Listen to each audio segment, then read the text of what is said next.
দাড়িতে কাটিং করে ডিজাইন করা যাবে কিনা?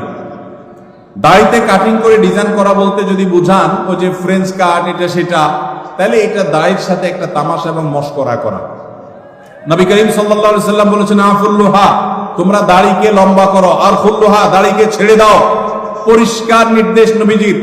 কোন একটা হাদিসে নবীজি সাল্লাল্লাহু আলাইহি সাল্লাম আমাদেরকে দাড়িতে কাটিং আর স্টাইল করতে বলেন না। এটা স্টাইলের জিনিস না। যারা দাড়ি রাখতে ইতস্তত বোধ করেন তাদেরকে বিনয়ের সাথে বলতে চাই, এটা পুরুষত্বের মার্কা। এটা কিসের মার্কা? আল্লাহ নারীর শরীরে যা যা দিয়েছেন, নখ আপনারটা বাড়ে, মহিলাদেরটাও বাড়ে। আপনার মাথার চুল আছে, তাদেরও আছে। আপনার শরীরের অঙ্গ প্রত্যঙ্গে যেখানে যেখানে যা যা আছে, লোম অবাঞ্ছিত সব তারও আছে। শুধু দুইটা জিনিস, দাড়ি আর গোপ, এগুলো নারীকে আল্লাহ দেন না, আল্লাহ আপনাকে দিয়েছেন। এর জন্য গোপটা ছোট ছোট রাখা আর দাড়ি লম্বা রাখা, এটা পুরুষত্বের আলামত। এখন আপনি যদি বলেন যে আমি হিজড়া হয়ে যাব, তাহলে আমার কি করার?